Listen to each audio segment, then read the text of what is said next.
I wish to talk about ADHD. I wish to talk about masking. I wish to talk about autism and how you can learn how to mask on people and why masking is not necessarily a betrayal of yourself, but instead just you are you at your core. The theatrics, the moving, the body language, and all this stuff is, it is an expression of your core self, and you are converting it in such a way so that it is easier to consume. It is easier for an audience, external audience that is not you or someone who thinks exactly like you to consume. This does not this does not necessarily ruin your thoughts or your speech or your conversions. It is just a way of communicating to an audience that might not understand you otherwise. It is a way of perspective. I have so many things to talk about, all in the shower, by the way. Of course, always, every time I enter shower, flow state, it kind of is how it is. By the way, I'm not naked. I would like to point out, I think this is conventionally normal. You would see shirtless people at a pool. I just came out of the shower. I'm just going to speak. Nobody's going to watch this video anyway, so it doesn't really matter.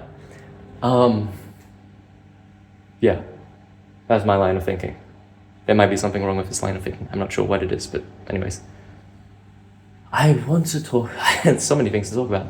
So there's all of that ADHD stuff, and there's the core stuff, and about translating your language to someone else's without, losing meaning. Is that even possible? I think you can do that without losing your core meaning and your core ideas, and there's really good people to teach you how body language matters and how speaking matters and the rate at which you speak matters, how you deliver the speech matters. The one Vin guy on the one Vin guy on social media.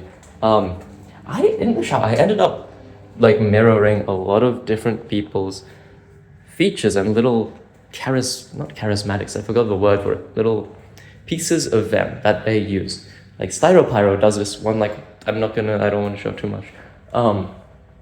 Styropyro does this one thing where he puts his hand behind he does he puts his hand behind, one hand in front, and he speaks like, wow, isn't that incredible? It's like, wow, isn't that incredible? Something like that, right? And I want to talk more about Ritalin and ADHD and how that really affects you and your entire life. I want to talk about how I have no time to talk about these things right now because I have a whole bunch of stuff to do today involving cleaning up my apartment, setting up a birthday housewarming thing, getting ready for that I only decided was going to happen 5 days ago. Got to add a little bit of chaos to my friend's life. And the next day, I have starting my first full-time work Thursday, so I want to make good impressions there, obviously. But, currently on the mattress I'm sleeping on is kind of a bit too firm right now. So I might have to, head to the old place, which, by the way, I'm currently renting 2 places. My savings are not going too well.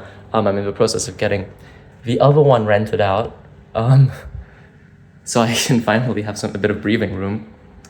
But yeah, I'm currently on 2 times 5 or 2 times 6 hours of sleep for the past 2 days. Not ideal. I'm just speaking really fast here. I'm sorry. A better version, the me that was actually talking about things in a coherent manner, is currently no longer with us because he already thought that he was out, and he was out in the shower, he was out. He was in, and then he was out. It's crazy. I wanted to talk about creativity. That's right. So I want to talk about how creativity is basically you have your base knowledge, you have all the knowledge you already have, and it is applying your pre-existing knowledge to a new domain or to see a new perspective of something, right? It is applying all the domain and all the knowledge you have built up to see a new perspective of something, to apply that and apply to a novel problem. That is effectively what creativity is. And how I wanted to say that creativity is not something you can really force. Einstein, 1905, fucking 5 basically reality-changing papers that changed how we understand physics in 1 year. That happened. And people often have really short bursts where they boom and things magically happen. And you're like, wow, that must have been crazy. It's so magical. What? But it is not magical. It is built. This is a secret. Creativity, yes. True creativity occurs in random bursts you can't necessarily predict. This is true. And it can last any period of time, and it can stop and it can start whenever it wants to. However, again, what is creativity? It is almost dropped my phone. It is reapplying knowledge that you already have. It is reapplying all these skills and knowledge, skills and the knowledge you've built into a new domain, into a new perspective. This means, while yes, creativity is by nature a sporadic or an unpredictable event, you can build up your ability of creativity by consistently working and applying those skills to increase the level of skill, increase the level of knowledge you have, right? That's why maybe if you're writing, and obviously people have different variations of this, but I think on average, if you were to like do a cumulative sum of everything and like average it all out, if you consistently practice something, if you consistently say, write short stories, maybe one little short story every day, or short story every few weeks, every few days or something, it doesn't have to be big, it just has to be there. And if you do that for long enough, the quality of your ideas during your creative sprints will reach, or your quality of your creativity is proportional to the amount of knowledge and skills you have. That's the simplest way of explaining it. So, if you have a lot of skills and knowledge and creativity, and you hone that through basically effectively cumulative practice over time, using basically many versions of this creativity aspect, that's basically increasing your chances of the creativity sprint when you do have it, that it will be an incredible sprint. Yes, that's kind of what I wanted to talk about. Yes, that was a key idea in there. And I'm just gonna post this video, and I'm not gonna do any editing, which might be a bad idea, but I have to do this, not because I want to, but precisely because I don't want to. I have to do it. I don't want to post it. Wait, you think I want to post a video of me I never even put a shirt, my shirt's right here. Wait, hold on. Okay, I've put the shirt on, and now I feel much more comfortable.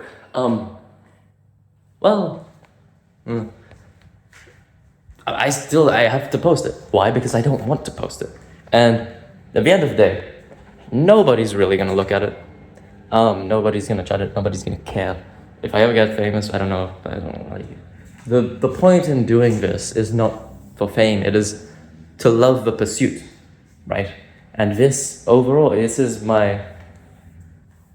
one of the few things I really care about is, talking about ideas and putting my own perspective on ideas and learning from people and like seeing how these ideas evolve and throwing them into the idea space and seeing if they work out or they don't work out. Different perspectives, different frameworks of the same ideology, etc., etc. I have to do this because it is precisely something that the old me would not do. It is precisely something that the old me would want to do, but would never have the courage to do it.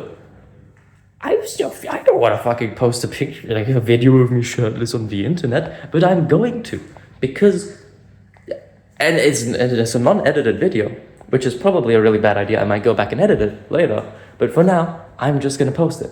Because if I don't post it, it's going to stay in my photos. It's going to be like, and then, all the parties, I have a bunch of stuff to do. My full-time work's going to start.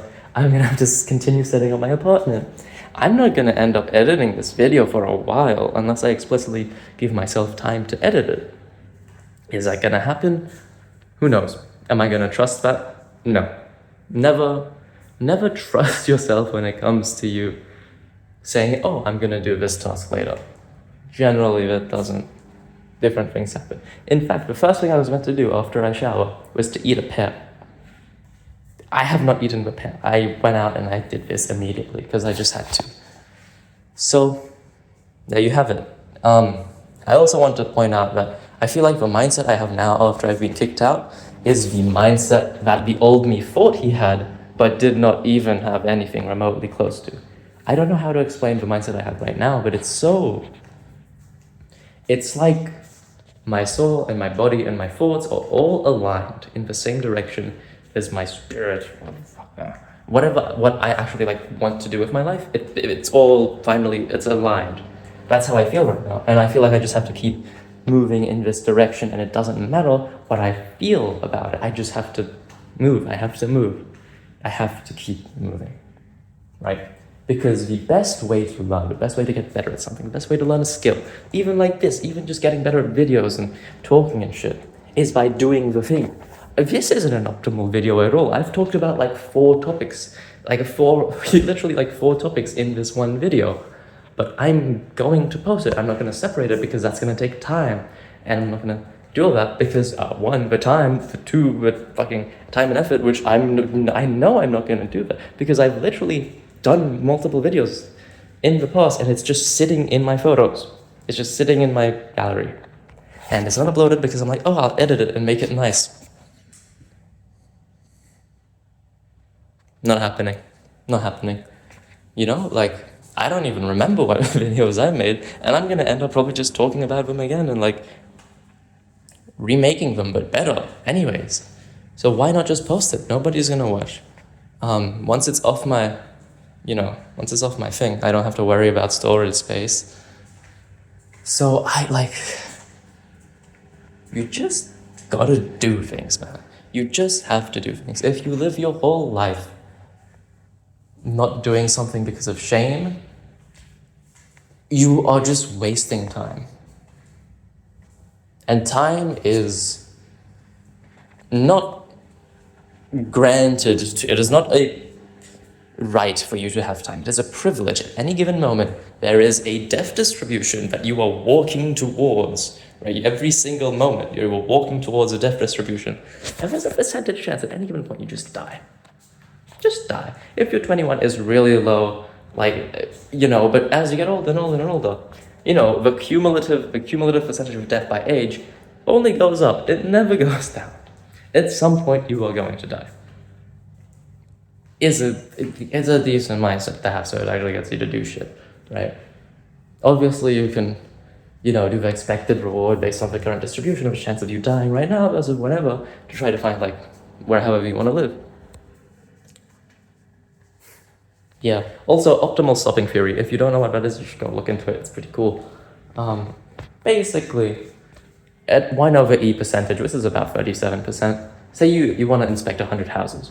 And once you inspect a house, you get the quality of it just as a number, and you have to choose right then and there whether you want to buy it or go inspect the next house. Because if you don't buy it, someone else is going to buy it, right? How do you choose to get kind of the best house? 1/e. So you get the first 36 houses, or is it the first 37? I don't fucking know. Anyway, get the first 36 houses, inspect them all. Get the best, so you're willing to inspect 100 houses. This is really important. You inspect the first 36 houses. You know what the best house you've inspected so far is like.